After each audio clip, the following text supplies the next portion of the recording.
Trek julle Bybels nader. Ons is besig met ons studie uit die Hebreërboek uit en ons gaan vandag saam lees daar van Hebreërs hoofstuk 2 vanaf vers 9 tot en met vers 18. Hebreërs hoofstuk 2 vanaf vers 9 tot en met vers 18. Maar net om die konteks te kry, gaan ons daar by vers 8 begin, waar die Hebreërskrywer sê, alle dinge het hy onder sy voete gestel, want in die onderwerping van alle dinge aan hom, het hy niks uitgesonder wat aan hom nie onderworpe is nie. Maar nou sien ons nog nie dat alle dinge aan hom onderwerp is nie. Dit is nou aan Jesus Christus. Maar nou begin hy in vers 9 en hy sê, maar ons sien hom, naamlik Jesus, wat vir 'n kort tydjie minder as die engele gemaak is, vanweë die lyde van die dood met heerlikheid en eer gekroon, sodat hy deur die genade van God vir elkeen die dood sou smaak. Want dit het hom betaam, terwille van wie alle dinge en deur wie alle dinge is, as hy baie kinders na die heerlikheid wou bring, om die bewerker van hulle saligheid deur lyde te volmaak. Want hy wat heilig maak, sowel as hulle wat geheilig word, is almal uiteen. Om hierdie rede skaam hy hom nie om hulle broeders te noem nie.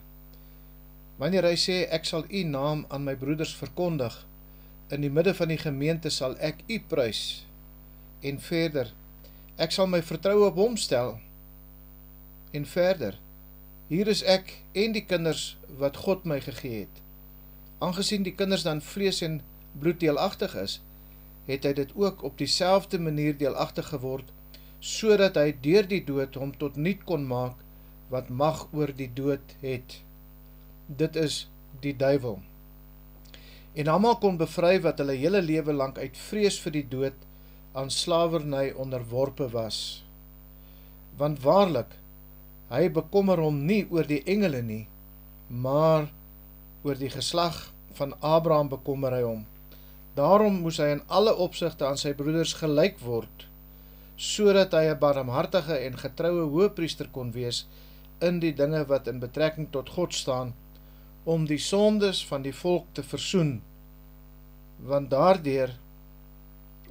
deurdat hy self onder versoeking gelei het, kan hy die help wat versoek word.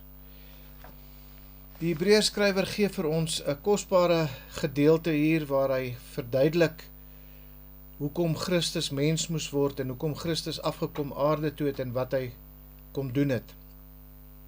En daarom kyk ons dan vandag na hierdie gedeelte as Christus ons perfekte saligmaker. Christus is ons perfekte saligmaker. Dis die prentjie wat ons hier in hierdie paar verse wat ons saam gelees het sien vandag. Julle sal onthou, ons het verlede keer gehoor dat God ons weer sal herstel tot wat hy oorspronklik bestem het ons moet wees voor die sondeval. En julle sal onthou, ons het verlede keer het ons gesê, dit is om konings te wees wat saam met Christus dan ook die toekomstige wêreld sal regeer. Dis God se doel hoekom hy ons geskape het.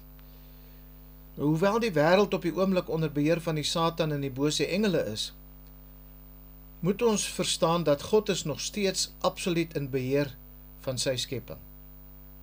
Daar is niks wat buite God se beheer is nie. Maar God het net tydelik toegelaat dat die Satan die beheer van die mens weggesteel het, hierdie beheer wat die mens veronderstel oorspronklik moes gehad het, om oor die skepping van God te heers. God het dit so toegelaat, dat die Satan daardie beheer tydelik gesteel het by die mens. Nou vandag sien ons perfekte verlosser. Dit is Jesus Christus wat die vloek van die sondeval van ons af verwyder het, deur in ons plek te gaan sterf, deur die prys in ons plek te gaan betaal, wat ons eintlik moes betaal het. Toe Jesus se disippels vir hom vra, wanneer die einde van hierdie wêreld sal kom, is die eerste waarskuwing wat hy vir hulle gee, is dat daar baie valse Christusse sal kom, in Matteus 24 vers 4 en 5. So 'n klompie jare terug, het 'n koerantopskrif aangekondig dat tussen aanhalingstekens die Seun van God in die wêreld ingekom het. En hierdie sogenaamde verlosser, hierdie sogenaamde Seun van God wat hulle na verwys het, wat deur sy volgelinge die Seun van God genoem was maar 'n 13-jarige guru gewees. Hy het sy plek in 'n lang lys van valse Christusse ingeneem wat al oor die jare gekom het en gesê dat hulle is die Christus. Ek dink Simon Magus was seker van die vroegste valse Christusse waarvan ons weet, want ons lees van hom in Handelinge 8. En volgens die Encyclopedia van Britannica het hy gesterf omdat hy toegelaat het, hulle het gevra, hy het dit so gereël, dat hulle hom lewendig moes begrawe het, want die rede hoekom hy dit wou gedoen het was, hy wou weer uit die doodheid opstaan, soos Jesus Christus ook uit die doodheid opgestaan het. Ongelukkig vir hom is, hy kon nie opstaan nie, hy is dood in sy lewendig begrawe en dood in die graf, omdat hy nie weer kon uitkom nie. Maar ons moet verstaan dat reg deur die geskiedenis was daar sulke mense gewees wat voorgee dat hulle die Messias is. En nie een van hulle kon ooit versonde versoening doen nie. Baie mense kan hulle die Messiaskap toeëien, baie mense kan voorgee dat hulle die Messias is. Maar die een ding wat hulle nie kan doen nie, is hulle kan nooit versoening doen vir die sonde van die mens nie. Terwyl ons hierdie brief, die Hebreërbrief, wat steeds vir ons bewys dat Jesus meer voortreffelik is as die engele is. Nou, terwyl ons hierdie brief bestudeer, kan ons nie help om aangeraak te word deur die perfektheid van ons verlosser, Jesus Christus nie. Verskoon tog. Die absolute perfekte versoeningsdaad en die werk wat hy vir ons gedoen het. Ons kan nie anderste, wanneer ons hierdie brief bestudeer, kan ons nie anderste as om aangeraak te word deur daardie kosbare werk wat Jesus gedoen het nie. En daarom is my gebed vir elke persoon wat hierdie boodskap hoor en elke persoon wat die Hebreërbrief wil bestudeer, die Bybel wil bestudeer, is my gebed dat enige persone wat nog nie vir Jesus Christus ontvang het as hulle verlosser nie, dan deur hierdie boodskappe onomkeerbaar tot hom getrek sal word, wanneer ons vir Christus in sy volle heerlikheid sien, wanneer ons die volle glorie van Christus sien in sy menswording wat hy kom doen het en hoe perfek hy hierdie verlossingswerk vir ons kom bewerk het hier op aarde. Ons moet verstaan, daar is net een werklike verlosser. Net een perfekte verlosser. En hy is Jesus Christus. Handelinge 4 vers 12 sê, en die saligheid is in niemand anders nie, want daar is ook geen ander naam onder die hemel, wat onder die mense gegee is, waardeur ons gered moet word nie. Net Jesus Christus alleen. So hoe weet ons dat Jesus Christus inderwaarheid die perfekte en die enigste verlosser is? En hoekom behoort ons dit te glo? Wat is dit wat hom kwalifiseer om die enigste perfekte verlosser te wees? En die antwoord word vir ons hier in Hebreërs 2 vers 9 tot 18 volledig gegee. Dit is 'n kosbare gedeelte om, ek wil amper sê as jy kan, om dit te gaan memoriseer. En dit begin met die wete dat Christus is gebore om te sterf. Christus het gekom. Christus het mens geword. Hy is aarde toe gekom om te sterf. Hebreërs 2 vers 9 sê, maar ons sien hom, naamlik Jesus, wat vir 'n kort tydjie minder as die engele gemaak is, vanweë die lyde van die dood, met heerlikheid en eer gekroon, sodat hy deur die genade van God vir elkeen die dood sou smaak. Die Jode kon nie verstaan dat God mens kon word nie. Hulle kon nie verstaan dat God afkom aarde toe as 'n mens nie. En nog minder kon hulle verstaan dat hy as mens aarde toe kon kom om te sterf. Hoe kon die gesalfde van God, die Messias, 'n slagoffer van die dood word? Hulle kon dit nie verstaan nie, want die Messias was veronderstel om hulle te verlos van die oorheersing van die Romeine en al die nasies wat hulle al ingeval het en die verdruk het. Nou die apostels moes elke keer wanneer hulle die evangelie verkondig het, moes hulle ook verduidelik waarom Jesus moes sterf, soos ons sien in Handelinge 17 vers 2 en 3. Hulle moes dit eenvoudig verduidelik, want die Jode kon nie verstaan dat die Messias gaan kom om te sterf nie. Hulle kon dit nie eens in hulle eie Oud-testamentiese geskrifte verstaan nie, en daarom het hulle dit verwerp in die Ou Testament. Die kruis was 'n ernstige struikelblok vir die Jode gewees. Selfs die Joodse bekeerlinge het hiermee geworstel. Dis Jode wat Christene geword het. wat werklik gered is. En al is hulle werklik gered, het hulle geworstel hiermee. Want hoe kon Jesus meer voortreffelik as die engele wees, as die engele nie kan sterf nie, maar hy het dan gesterf? Hoe kon hy 'n verlosser wees, as hy self doodgemaak is, en hy homself nie van die dood kon gered het nie? Jy sien, hulle het die dood vanuit die menslike oogpunt gekyk. En Christus was vir 'n kort rukkie minder as die engele gemaak, sodat hy mens kon word. En hy het 'n mens geword, sodat hy kon sterf. Hy het gekom om te sterf, omdat sy dood, en net sy dood alleen, die mense verlossing kon bewerk. Ons maak so baie van Kersfees en die geboorte van Christus, maar ons moet verstaan dat daar die kleine handjies, wat die Heilige Gees so kostelik in Maria se baarmoeder gevorm het, was gemaak sodat 2 groot ysterspykers deur hulle gehamer kon word. En daardie 2 klein voete wat gemaak was, sodat hy teen 'n koppie kon opklim, om gekruisig te word. En daardie heilige hoof was gemaak om 'n doringkroon te dra. En daardie tere klein liggaam was gemaak om deur 'n spies deursteek te word. Hiervoor het Christus aarde toe gekom. Sy dood was die verste weg van om 'n ongeluk te gewees het. En ten spyte van die boosheid wat hom gekruisig het, was sy dood die verste weg van 'n tragedie gewees. Want dit was God se plan vir sy seun en sy grootste geskenk vir die mensdom, vir jou en my. God het die mens in onskuld geskape aan die begin. En God het vir die mens heerskappy oor die hele aarde gegee en oor al die diere op die aarde gegee. Maar die mens het gesondig en dadelik daardie heerskappy verloor.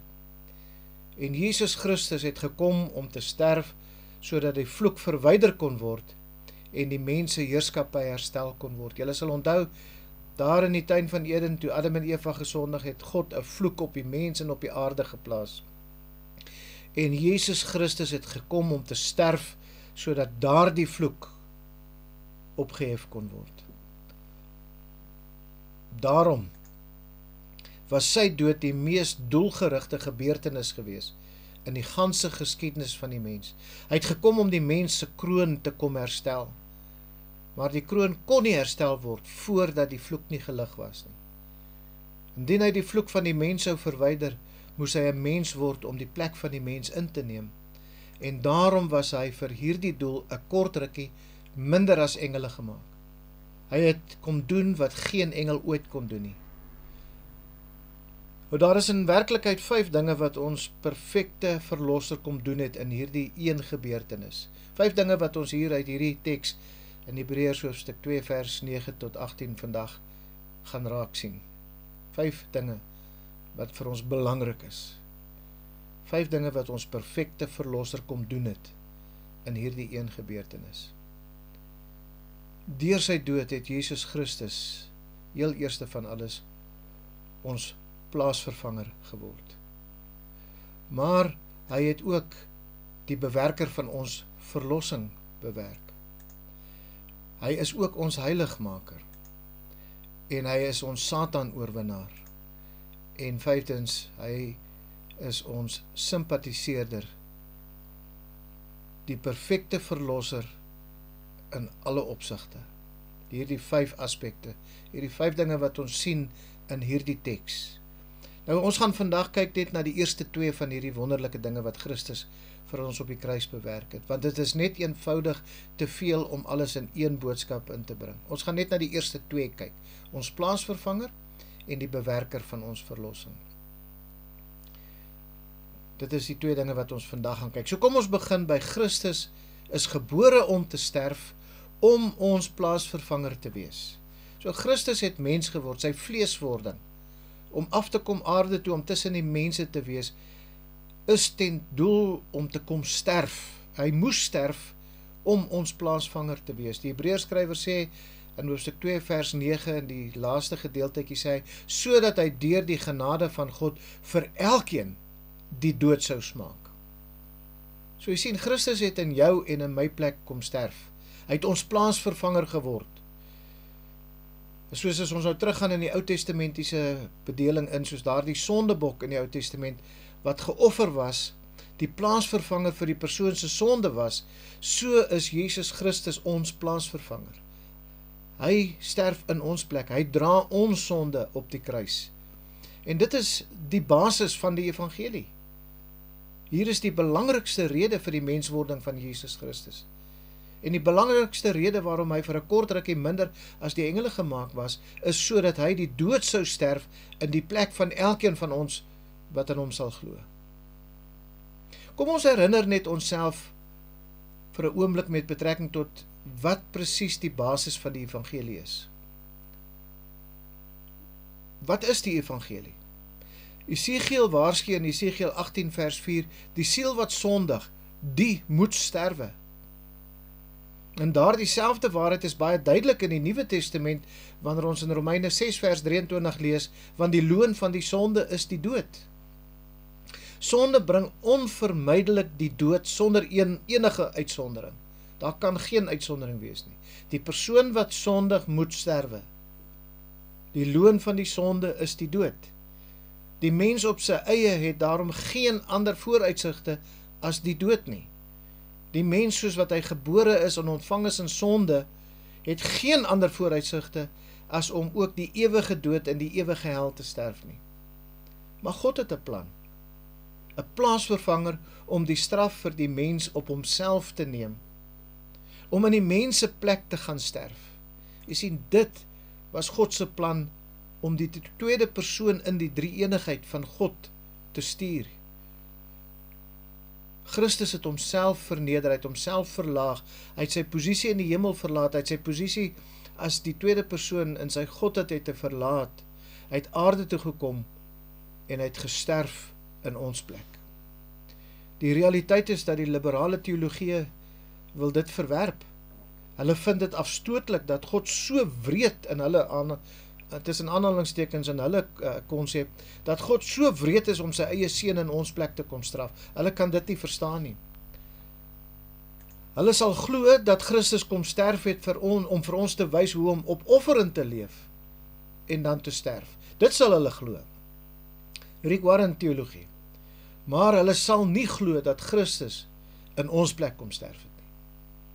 So is reg dat hy sterf, maar om in ons plek te sterf, maak van God 'n wreedaard om sy seun te laat sterf, sodat ons nie hoef te sterf nie. Jy sien, hierdie liberale teologie se selfgesentreerdheid sal nie aanvaar dat Jesus die perfekte plaasvervanger vir ons sonde is nie. Sonder Christus se plaasvervangende dood het ons geen vrykomkans van die dood af nie. Hebreërs 2 vers 9 maak dit baie duidelik. En daar is 5 redes waarom Jesus se geboorte vir ons dus belangrik is. 5 redes wat ons vandag gaan kyk, waarom Jesus se geboorte vir ons belangrik is. En onthou, ons het gesien, Christus is gebore om te sterf, om ons plaasvervanger te wees. Nou die eerste rede waarom dit belangrik is dat Christus ons plaasvervanger moet wees, is sodat ons sal verstaan dat ons is die ontvangers van sy menswording. Christus het nie mens geword ter wille van God nie, of ter wille van dat God 'n behoefte gehad het nie. Christus het mens geword vir die behoefte wat ons gehad het. Daarom is ons die ontvangers van sy menswording. Die feit dat hy mens geword het, is tot ons voordeel. En die kern van ons verlossing is die feit dat God mens geword het, sodat hy as plaasvervanger vir ons kon sterf en ons op daardie manier kan vrymaak vir 'n lewe saam met God. Vry van die houvas van die Satan om 'n lewe saam met God te kan lewe, om aan Christus gebind te kan wees. Dit is die eenvoud van die evangelie. En dit is verbuisterend om te besef dat die skepper van die engele, die hoof van die engele, die Here van die engele, die een wat deur die engele leerskare aanbid word, vir 'n kort tydjie minder as die engele gemaak is, sodat hy in ons plek kon kom sterf. En Christus het dit ter wille van ons gedoen, jou en my. Maar die tweede rede wat ons sien is, ons sien die hele doel van Christus se menswording in sy dood. Ons sal nou kyk na wat die doel is, maar ons sien die compleet, die hele prentjie, die hele doel van Christus se menswording word baie duidelik in sy dood gesien, want onthou, engele kan nie doodgaan nie, maar Jesus het gekom om te sterf. Hy het so ver benede die engele gemaak gewees, dat hy iets gedoen het wat hulle nooit kon doen nie. Sy dood was glad nie maklik of goedkoop gewees nie. Ons moet nie dink dat dit maar net 'n vinnige gou dood is wat hy daar op die kruis gesterf het nie. Dit was 'n lydende dood gewees. Christus se vertrek uit hierdie land, uit hierdie wêreld van die lewendes, was nie 'n kalm en 'n vreedsame vertrek gewees nie. Dit het gepaard gegaan met uiterlike marteling, sowel as 'n innerlike sielesmart.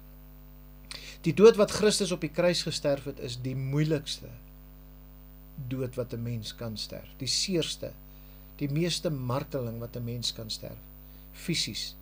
Maar dink net aan die innerlike sielesmart wat Christus daar op die kruis verduur het vir jou en my. Hy wat God is, heilige God is, wat die vieslike vuil sonde van jou en my op hom geneem het, sodat hy in ons plek kon sterf.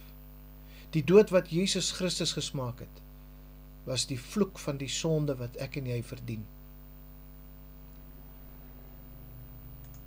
Was Jesus daar op die kruis, dit wat hy daar op die kruis gevoel het, terwyl hy besig was om te sterf, moet ons verstaan, was die totale smart wat elke siel vir alle ewigheid by mekaar gesit ooit sal voel, in 'n paar uur wat hy op die kruis gehang het.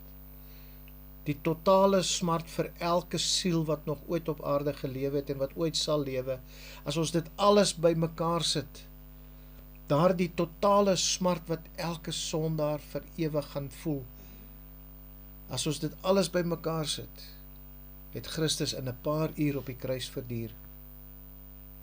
Al die straf vir al die sonde van al die tyd, dit was die volle omvang van sy dood gewees.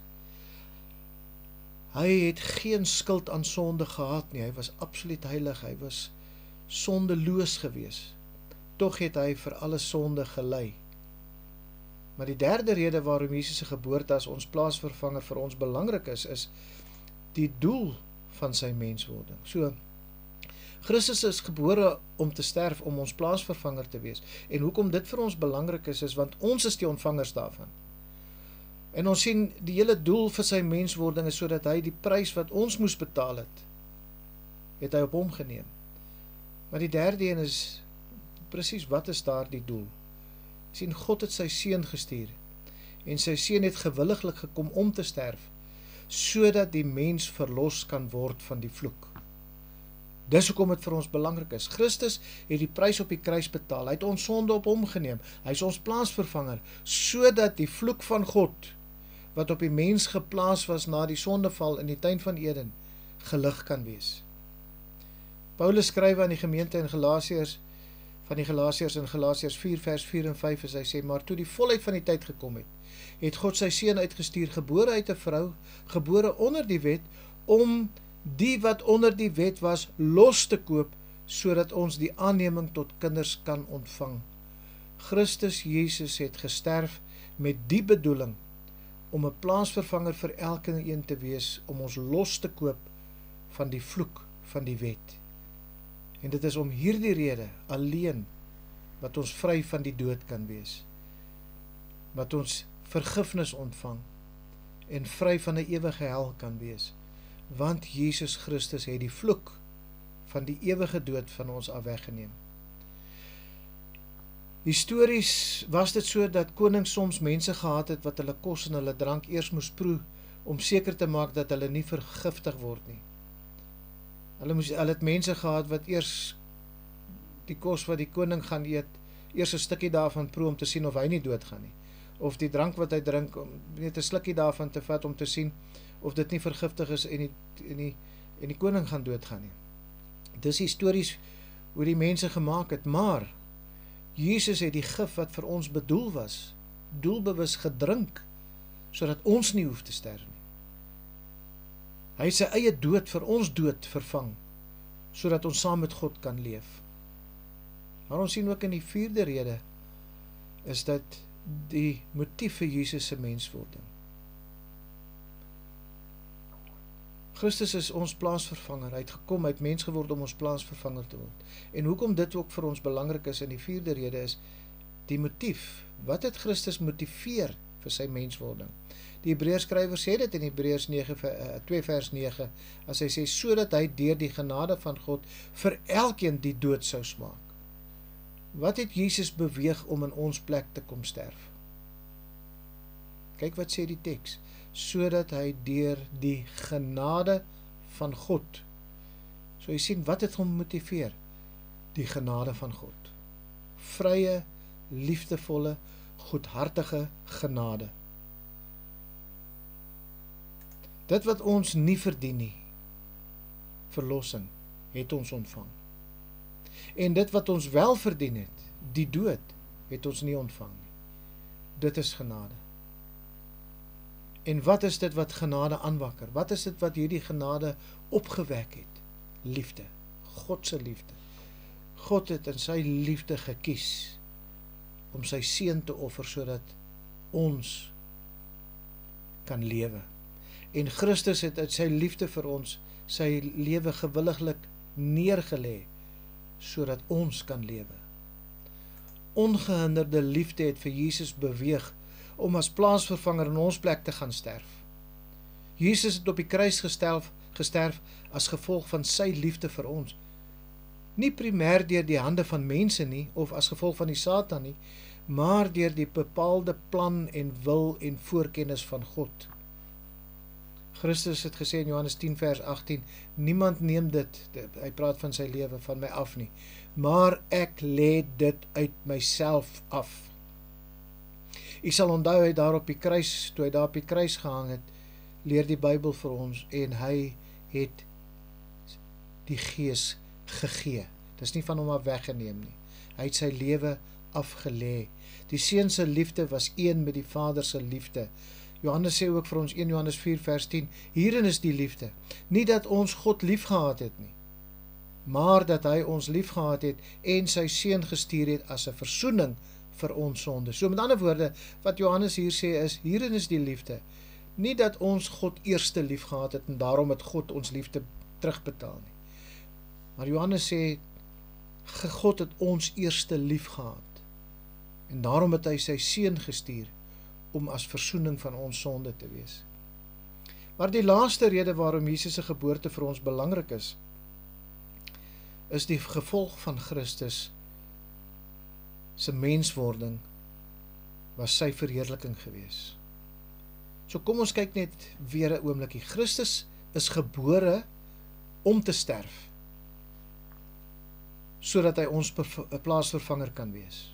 Christus het mens geword, hy het afgekom aarde toe. God het sy posisie in die hemel verlaat om mens te word, sodat hy kon kom sterf, sodat hy ons plaasvervanger kan wees. Ons is die ontvangers daarvan. Ons sien die hele doel van sy dood is op ons gefokus, sodat ons van ons sonde gered kan word. Die doel van sy menswording is sodat hy ons kan verlos van die vloek van die wet. En die motief vir Jesus se menswording was sodat ons vrygemaak kan wees om God te dien. Maar ons sien in die vyfde rede hoekom dit vir ons belangrik is die gevolg van Christus se menswording was sy verheerliking gewees. Nadat hy sy plaasvervangende werk voltooi het, was hy met heerlikheid en eer gekroon, sê die Hebreërskrywer in Hebreërs 2 vers 9. Verhoog tot die regterhand van God, waar hy sit op 'n troon van waar hy regeer en vir ewig sal regeer, en van waar hy nou op hierdie oomblik vir jou en my intree by God. Maar kyk mooi wat die Hebreërskrywer sê, hy het homself nie verhoog nie. Ons lees in Hebreërs 5 vers 4 en 5, en niemand neem die waardigheid vir homself nie, maar hy wat deur God geroep word, net soos Aaron, so het Christus ook homself nie verheerlik om hoëpriester te word nie, maar hy, dit is nou God, het hom, Christus, verheerlik, wat vir hom, vir Christus gesê het, u is my seun, vandag het ek u gegenereer. God het hom verhoog, hy het homself nie verhoog nie. En die Bybel leer ook vir ons, Christus het gaan sit bo alle owerheid en mag en krag en heerskappy en elke naam wat genoem word, nie alleen in hierdie wêreld nie, maar ook in die toekomstige, soos Paulus sê in Efesiërs 1 vers 21. Daarom sê die Hebreërskrywer vir sy Joodse lesers en almal wat skepties is of bespot word: ons maak nie verskoning vir die kruis nie. Ons vee dit nie onder die mat in asof dit nooit gebeur het nie. Want die kruis red ons nie net nie, maar dit verheerlik ook die Here, ons verlosser. Ver van om enige iets te wees waarvoor ons skaam, is die kruis is vir ons dat dit in Christus se vernedering en dood waarin ons kan roem.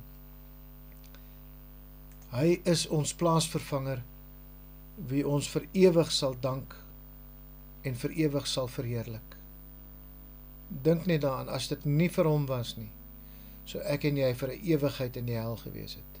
Dink aan die dankbaarheid wanneer ons eendag voor Christus sal staan en ons vir hom vir ewig sal dankie sê en hom vir ewig sal verheerlik vir daardie werk wat hy op die kruis vir ons gedoen het.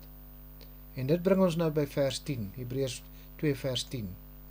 Want dit het hom betaam, terwille van wie alle dinge en deur wie alle dinge is, as hy baie kinders na die heerlikheid wou bring, om die bewerker van hulle saligheid deur lyde te volmaak. En hier sien ons die tweede punt wat ons maak, in die tweede plek vandag. Onthou, ons het oorspronklik gesê, daar is 5. Ons sal volgende keer na die ander 3 kyk. Ons kyk net na die eerste 2 vandag. Christus is ons plaasvervanger, die eerste ene. Die tweede ene is om die bewerker van ons saligheid te wees. So Christus is gebore, Christus het mens geword, hy het afgekom aarde toe om nie net ons plaasvervanger te wees nie, maar ook om die bewerker van ons saligheid te wees. Die stelling, want dit het hom betaam, verwys hoofsaaklik na God die Vader, hoewel dit baie duidelik ook na die Seun verwys. Dit het hom betaam beteken dat alles wat God deur Jesus Christus gedoen het, is volgens God se karakter. Dis wat daardie term, want dit het hom betaam beteken. Dit is volgens God se karakter. Die kruis was 'n meesterstuk van God se wysheid gewees.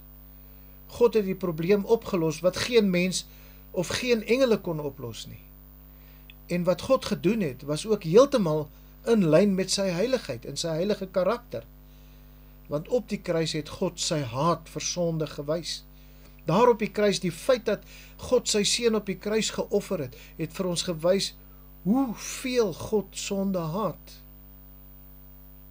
En ons moet nie dink, daardie mistasting wat die mense ook al geleer was, dat God haat die sonde, maar hy die mens lief nie. Want die Bybel is ook baie duidelik dat God sê, hy haat die sondaar. En ons moet verstaan dit wat die Hebreërskrywer vir ons hier sê, hierdie meesterplan van God, dat Christus op die kruis moes sterf vir ons sonde, is absoluut alles konsekwent met God se krag, omdat dit die grootste manifestasie van krag is wat nog ooit gelewer was, toe Christus uit die dood uit opgestaan het. Christus het in 'n paar uur verduur, wat ongeredde sondaars vir ewig sal verduur. Dit is ook konsekwent met God se liefde, omdat hy die wêreld soveel lief het, dat hy sy enige gebore seun as plaasvervangende offer gegee het. En die werk van ons saligheid was absoluut in lyn met God se natuur gewees. Dit is sy genadige, heilige natuur. Dit was in totaliteit betaamlik vir God om te doen wat hy gedoen het, om vir Jesus op die kruis as plaasvervanger te offer. Dis nie soos die liberale teologie sê, dat hulle van God 'n wreedaard wil maak nie. Dit is absoluut in lyn met sy genade en sy liefde. Wat vir die Vader betaamlik was net soveel betaamlik vir die Seun gewees, want dit is God, drie-enig, wat homself gee, sodat ek en jy verlos kan wees van die vloek, wat God op die aarde en op die mens geplaas het as gevolg van sonde, omdat God sonde haat. Christus se vernedering en lyding op die kruis was heeltemal in lyn met sy liefdevolle en genadige natuur. Alhoewel alle dinge vir hom is en alle dinge deur hom is, was hy vir 'n kort rukkie minder as die engele gemaak, sodat hy baie kinders na die heerlikheid kon bring Hebreërs 2 vers 10. Sodat hy die perfekte bewerker van hulle saligheid deur lyde te kon wees. En dit is die tweede wonderlike perfekte daad wat Christus op die kruis vir ons gebring het. Hy is die perfekte bewerker van ons saligheid. Jesus moes 'n mens word en hy moes die lyding van die kruis deurstaan sodat hy die perfekte voorsiener van saligheid kon wees. En die Griekse woord wat hier gebruik word vir bewerker is daardie woordjie archegos. En dit beteken letterlik 'n pionier of om 'n leier te wees. En hierdie spesifieke term word ook in Handelinge 3 vers 15 en 5 vers 31 gebruik en daar word dit vertaal as leidsman. En in beide gevalle word dit gebruik om Christus te beskryf as ons leidsman. En ons moet verstaan is dat hierdie term verwys altyd na 'n persoon wat iets doen ter wille van ander mense. Dis iemand wat baanbrekerswerk kom doen. Dit is daardie persoon in die ou dae wat die mense die Afrika kon tem het, is daardie persoon wat voorgeloop het met 'n lang panga en die bos oopgekap het sodat daar pad kan wees vir die mense wat agter hom aankom. Dit is wat hierdie woord archegos beteken, 'n leidsman. Dit beskryf byvoorbeeld 'n man wat 'n gesin begin, 'n man wat trou en 'n vrou kry en om kinders te kan hê waarin mense ingebore kan word in daardie gesinne of ingetrou word en dan is daardie man wat aan die leiding van daardie gesin staan. Maar dit word ook gebruik om 'n man wat 'n stad bou waarin ander mense kan kom woon en hy is die leier van daardie stad. Dit was algemeen gebruik om 'n man te beskryf wat 'n pionier is, wat 'n pad maak vir ander om in te volg. Die archegos het nooit agtergestaan en bevele gegee nie. Hy was altyd aan die voorpunt, aan die voortou, waar hy die voorbeeld gestel het en van waar hy gelei het, van waar hy die pad oopgebreek het, sodat ander in sy voetspore kan volg. As die opperste, die grootste archegos, staan Christus nie agter en gee bevele nie. Hy is altyd voor ons as die perfekte leier en die perfekte voorbeeld. En hy die voorbeeld vir gehoorsaamheid self geleef ook, sodat ons daardie voorbeeld kan volg. Want die Hebreërskrywer sê in hoofstuk 5 vers 8 en 9, al was hy die seun, het gehoorsaamheid geleer uit wat hy gelei het. En nadat hy volmaak is, het hy vir almal wat hom gehoorsaam is, 'n bewerker van ewige saligheid geword. Deur sy voorbeeld het hy vir ons die weg van gehoorsaamheid gewys. Hy was ook die voorbeeld vir ons eie lyding gewees, want Petrus sê ook in 1 Petrus 2 vers 21, want hiertoe is julle geroep, omdat Christus ook vir julle gelei het en julle 'n voorbeeld nagelaat het, sodat julle sy voetstappe kan navolg. Vir die meeste mense is die oomblik van die dood 'n vreesagtige, angsvolle ervaring. Ons almal vrees dit. Dit is die punt waar geen mense enkele tree verder op ons eie kan doen nie. Ons kan tot by die dood kom, maar daarvandaan verder niks nie. Maar die bewerker van ons saligheid beloof ons dat, omdat ek lewe en julle sal lewe. Johannes 14 vers 19. En daarom is die wêreld se grootste vraag is, het enige iemand al ooit die dood oorwin?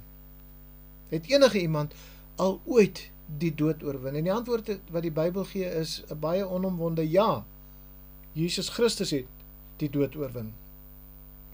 En die oomblik wanneer 'n mens daaraan dink, dan kom die tweede vraag, wat die mees belangrike vraag is wat ons kan vra is, indien Christus die dood oorwin het, het hy vir my 'n weg gemaak om die dood te kan oorwin.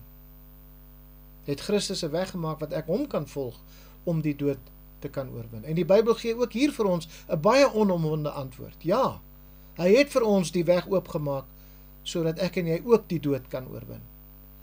Al wat ons hoef te doen, is om ons hand in syne te plaas, en hy sal ons van die een kant na die ander kant toe lei. Wanneer ons hom as ons verlosser ontvang, kan ons saam met die apostel Paulus sê, dood, waar is jou angel? Doodryk, waar is jou oorwinning? Soos hy sê in 1 Korintiërs 15 vers 55. As die groot pionier, die leidsman, het Jesus Christus die pad oopgemaak deur die dood en die opstanding, en hy het gesê, In Johannes 11 vers 25 en 26, ek is die opstanding en die lewe. Wie in my glo sal lewe, al het hy ook gesterwe. En elkeen wat lewe en in my glo, sal nooit sterwe tot in ewigheid nie. Glo jy dit? Dis die vraag wat ons vir onsself moet vra. Glo jy dit? God het vir Christus 'n kort tydjie minder as die engele gemaak, sodat hy kon afkom na ons toe om ons archegos te wees, ons geestelike pionier en voorbeeld, en om ons na die Vader te bring. Glo jy dit? Ek wil afsluit vandag. Jesus is die perfekte saligmaker. Hy is die perfekte pionier wat die weg vir ons kom oopmaak het om die vloek van die sonde vir ewig van ons af weg te neem. Vir die wat in hom glo, nie vir alle mense nie, maar vir die wat in hom glo. Sy lyding aan die kruis was nie 'n ongeluk gewees nie. Dit is God se plan vir ons saligheid. Dit was nie 'n tragedie gewees nie. Dit was die grootste oorwinning wat namens ons behaal was.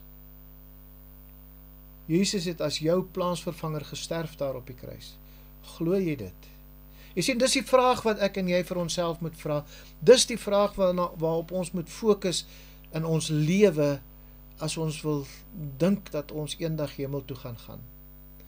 Glo ons dat God sê dat hy sy seun gestuur om op die kruis te sterwe en dat Jesus Christus wel daar op die kruis gesterf het, dat hy begrawe was, 3 dae en 3 nagte in die graf gelê het en weer opgestaan het om dan weer op te vaar in die hemel en aan die regterhand van God nou op hierdie oomblik sit waar hy vir jou intree. Glo jy dit? Glo jy dit werklik? Want jy sien, as jy dit nie glo nie, moet jy vir Christus vra om jou verlosser te wees. Jy moet op 'n punt en 'n plek in jou lewe kom waar jy glo wat die Bybel vir jou leer omtrent wie en wat Christus is en wat hy kom doen het. Hy het mens geword om te kom sterwe. Hy is gebore om te kom sterwe, sodat hy jou en my plaansvervanger kan wees, sodat hy die vloek wat op ons rus as gevolg van die sonde kan kom wegneem. Elke mens moet hierdie keuse maak om vir Christus te vra om hul pionier en hulle plaansvervanger te wees, hulle leidsman te wees, die bewerker van hulle verlossing te wees. Die genade van God is net dit. Ontvang die seun. Glo dat hy in jou plek gesterf het en volg sy voorbeeld en jy het die ewige lewe. Nou mense het al gesê, dis net eenvoudig te eenvoudig. Dit klink net te maklik. En die rede waarom mense dit sê is omdat hulle in onkunde voel dat hulle eers iets moet doen om dit te kan verdien. Hulle voel hulle moet iets doen, hulle moet goeie werke lewer om dan te kan verdien om gered te wees. Maar die Bybel leer vir ons, want uit genade is julle gered, deur die geloof, en dit nie uit julleself nie. Dit is die gawe, die geskenk van God, en nie uit die werke nie, sodat niemand mag roem nie. Efesiërs 2 vers 8 en 9. Die mens voel om een of ander rede dat hulle nie vir iemand iets moet skuldig wees nie. Wanneer iemand iets doen of gee vir 'n ander persoon, dan voel daardie persoon altyd dat hulle iets terug moet doen of iets moet teruggee. Wat God vandag vir ons leer is, hier is my genade, gratis. Ontvang dit en wees dankbaar daarvoor.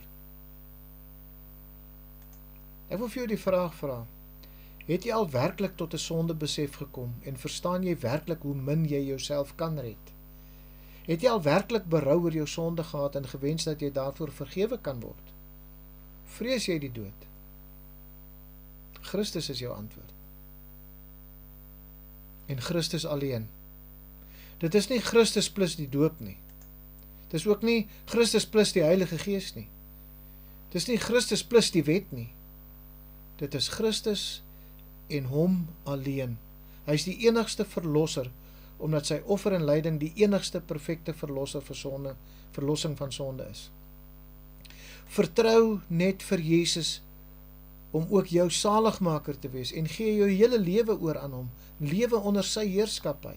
Ontvang hom as jou verlosser met 'n opregte hart en hy word ook jou plaasvervanger op die kruis. Dis al wat ek en jy kan doen, is ontvang hom as jou verlosser. Glo dat hy in jou plek gesterf het. Vra hom om jou leidsman te wees, om jou verlosser te wees, jou plaasvervanger te wees.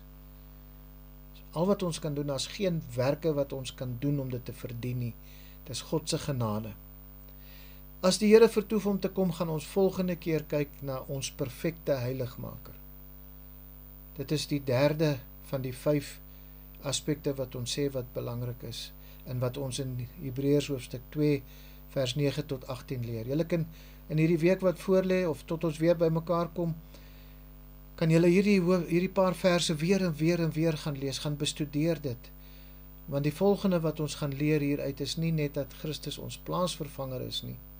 Hy het nie net mens geword om ons plaasvervanger te wees nie, of om die bewerker van ons verlossing te wees nie, maar hy het ook gekom om ons perfekte heiligmaker te wees. Maar hy is dit nie, totdat jy nie Christus ontvang het deur geloof en geloof alleen nie. As jy nog nie gekom het by 'n absolute oortuiging van jou sonde en die besef dat jy 'n ewige hel tegemoet gaan, en vandag gehoor het dat Jesus Christus is jou enigste oplossing, as jy dit nog nooit gehoor en nog nooit gedoen het nie, dan het jy dit vandag gehoor en jy moet vandag 'n keuse maak. Laat jou keuse Jesus Christus wees. Vader, baie dankie vir u woord. Baie dankie wat ons kan leer. En baie dankie ook, Here, dat u mens geword het om hierdie wreedste dood wat 'n mens kan sterwe.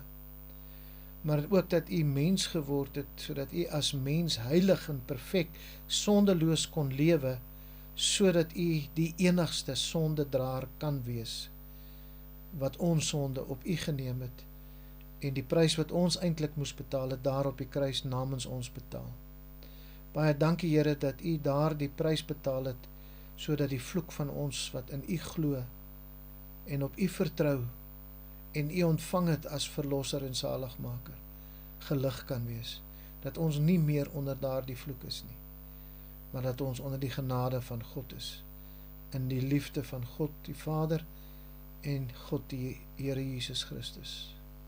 En dat u deur die werking van die Heilige Gees in ons harte werk, om ons die verligte oë van die verstand te gee, om hierdie dinge te verstaan. En ag Here, as daar maar net een mens is wat hierdie boodskap hoor, en u Heilige Gees in hulle harte werk, en hulle oë oopmaak, gee dat hulle Christus sal ontvang, as verlosser en saligmaker.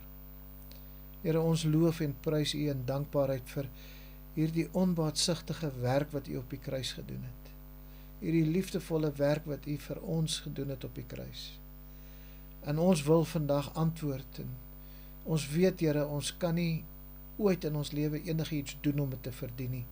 Ons weet dit is net uit genade alleen. Maar juis uit dankbaarheid vir u genade, Here, sê ons vandag, ons wil ons hele lewe in u hand plaas.